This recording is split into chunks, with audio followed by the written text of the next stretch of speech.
भगवते वासुदेवाय।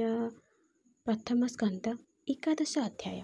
श्रुत उवाच एमन्ते निज राज्ये हरि मिलिले शङ्खनादकरि से पाञ्चजन्यर शबद हरिला प्रजाଙ୍କ विषाद से शङ्ख धवल उदर विराजे श्रीकृष्ण कर अधरे रङ्गे रङ्ग दिशि उच्च शबद से हुभासी रकत पद्म कूले जेन्ने शोभित राजहंस स्वने सेनाद जेते दूर स्फुरे जन्म मरण भय हरे सेनाद स्फुरे घन घन शुणि सकल प्रजाजन धामन्ति परम हरसे श्रीकृष्ण दर्शन लालसे विविध उपायन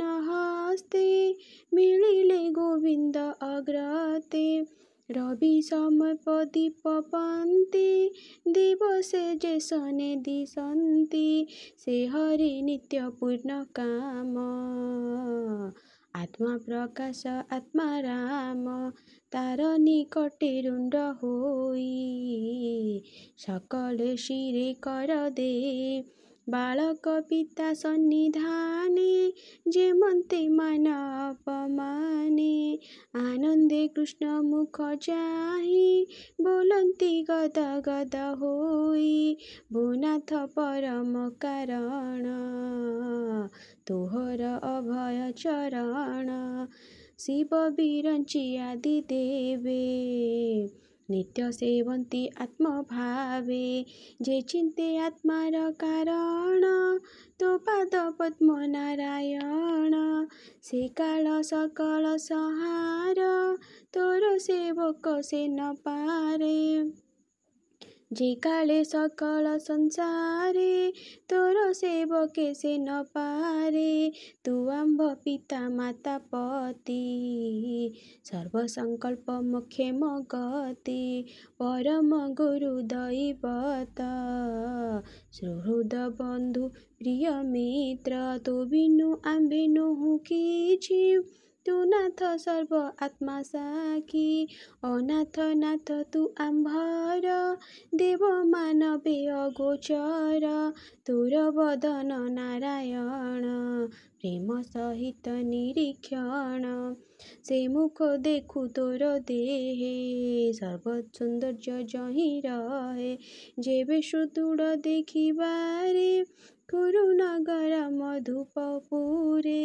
इच्छारे करु तु गमन तते न देखु आम्भ मन क्षणक कोटि जुगमणे रजनी दिवस न जाने कोटि नयन प्राणी बही कि करे रवि जैसे नाही तोहर प्रसन्न वदन अखिल ताप विमोचन चिर प्रभासे तान देखी आम्भ जीवन बड़ दुखी एमंत जन मुख शुणी आनंद मने चक्रपाणी अमृत लोचने अनाई पुरे प्रवेश भावग्राही जादव सात वंश मिली शबद शुभे कुशस्थली रक्षित निज तुल्य बळे पाताल जेन्हे नाग बळे मर्त मातंग अश्वखर रथ सकट बहुतर पदाति बल अप्रमित धामन्ति वीरे यथायुथ चलन्ते मुखरा बगोल पाताले जेन्हे नाग बळ सकल ऋतु पुष्प फळे आश्रही लता धूम्र मेले आराम भवने शोभन जले जलज हंस मीन तोरणपुर द्वारे मार्गे उच्चे वदन नवरंगे ध्वज पताका चित्र सोहे सुंदर पथ मन मोहे मार्जित मार्ग द्वारे द्वारे सिंचा कुसुम गंधनीरे ଗୃହମାନଙ୍କ ପ୍ରତିଦ୍ୱାରେ ଦଧି ଅକ୍ଷତ ଫଳ ଭରେ ପୂର୍ଣ୍ଣ କଳସ ଧୂମ ଦୀପ ଜୟ ଶବଦ ନାନା ରୂପେ କୃଷ୍ଣର ଆଗମଣି ଜାଣି ସଙ୍ଗତେ ଦେବ ଦେବ ଘେନି ରାମ ଅକ୍ରୂର ଉଗ୍ରସେନ କୃଷ୍ଣର ଚେତକ ନନ୍ଦନ ହରଷେ ଉଛିଳିଲା ମନ ଉକ୍ଷେପୀନ ଶୟନ ଭୋଜନ ଉତ୍ତମ ହସ୍ତେ ସଜ କରି ମାଗଧି ମଙ୍ଗଳ ଉଚାରି ମଙ୍ଗଳ ବେଦନାଦ ସ୍ୱରେ ଅଗ୍ରେ ଚଳିଲେ ବିପ୍ରବରେ ଶଙ୍ଖ ମୁହୁରି ଭେରି ତୁରି ଯେବାତେ ମଙ୍ଗଳ ଉଚାରି ଏମନ୍ତପୁର ଜନପଥେ ଆନନ୍ଦେ ମିଳିଲେ ସମସ୍ତେ ସହସ୍ର ଶତ ସହସ୍ର ବାରଙ୍ଗନା ଯେ ରୂପେ ଜଗତ ମୋହନା କୁଣ୍ଡିଲ କୁଳିତ ଶ୍ରବଣେ ଲୋଚନ ପୂରିତ ଅଞ୍ଜନେ ଅଳକା ତିଳକ କୁସୁମ ଦେବ ମାନବେ ମନୋରମ ନଟ ନର୍ତ୍ତକ ବନ୍ଦୀ ସୁତେ ଅଗ୍ନି ଚଳନ୍ତି ଯଥା ଯୁଥେ କୃଷ୍ଣର ଅଦ୍ଭୁତ ଚରିତ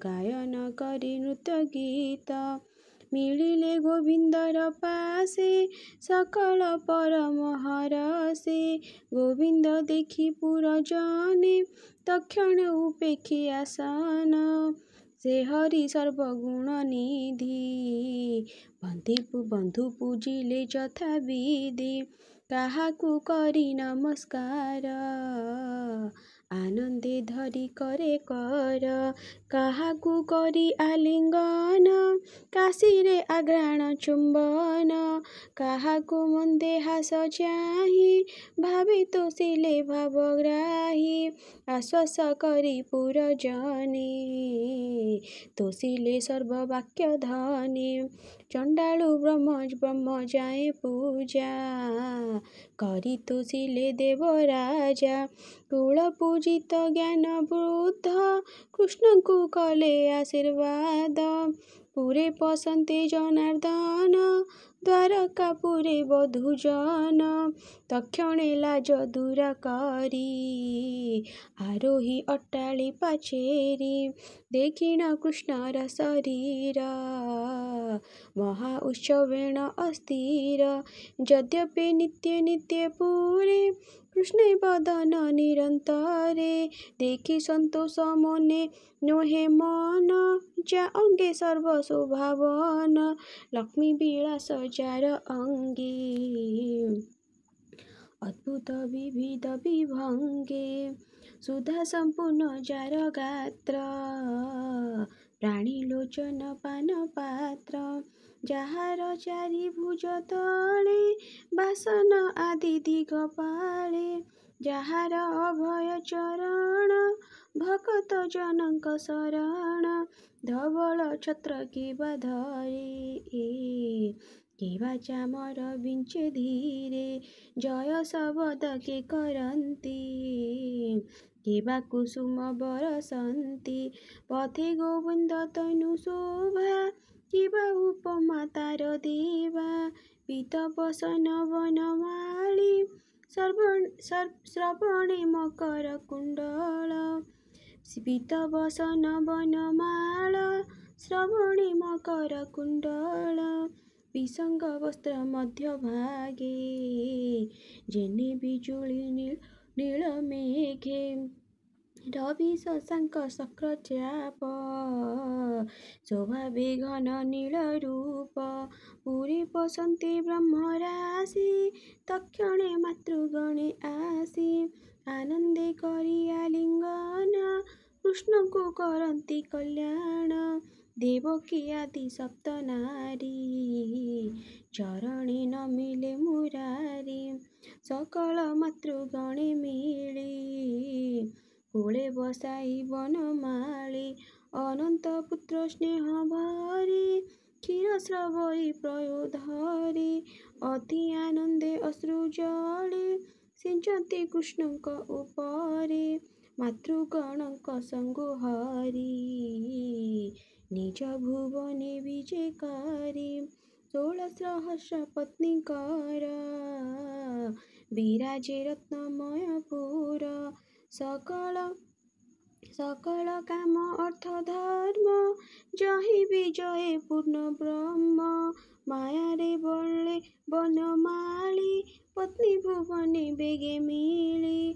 अष्टाधिक शत नारी 1600 मनोहरी पशिले एते रूप होई। हास्य कटाके मन मोही भुवने देखी निज पति। संभवे सकल जुवती दूर गोविंद मुख देखी उठिले आसन उपेखी। किय बा देव पटांतर चकोरी जेने निशाकर। तक्षणे हरि रूप देखी निर्मल करे बिनियाकी। अंतरे स्वामी रूप धरी निबिड़े आलिंगन करी। पुणी कृष्ण रे पास मिली पुत्रादि द्वारे कोल करी। स्वभावे सलज्ज बदन लोतके पूरित नयन। यद्यपि पाइला एकांते तथापि कृष्ण पाद गते।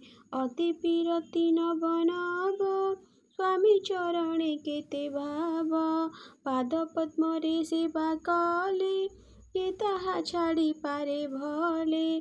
लक्ष्मी जे स्वभावे चंचला से न छाड़ई अति भोला। एही प्रकारे नर हरि छले धरिण भारा हरि।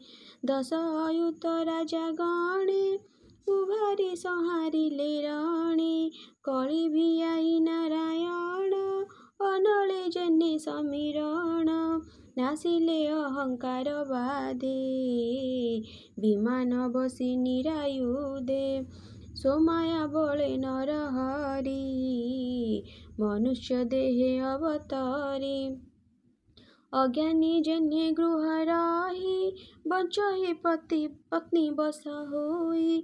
पत्नीर भाव प्रेम रंगे जंत्रित मोहन अनंगे। कृष्णर जेते नारी गण सुंदरी मोहंती मदन। स्वभावे प्रेम चंदे रसे नित्य सेवन्ते कृष्ण पासे। विविध आलिंगन देई तामन न पारिले मोही। ए जीव लोक काहू जाने आपणा तुल्य प्राय मणे। काहू पारिबे बस करी निर्लेप प्रभु नर हरि। से हरि चरण कमले सृजने चिंत ध्यान बले। कहई दास जगन्नाथ प्रथमे स्कंदे भागवत। इति श्रीमद्भागवतमहापुराणे परमहंस संहिताये प्रथमस्कंदे निमिषोपाख्याने श्रीकृष्ण द्वारका प्रवेश नाम 11 अध्यायः। आनंद एकवार हरि बोल।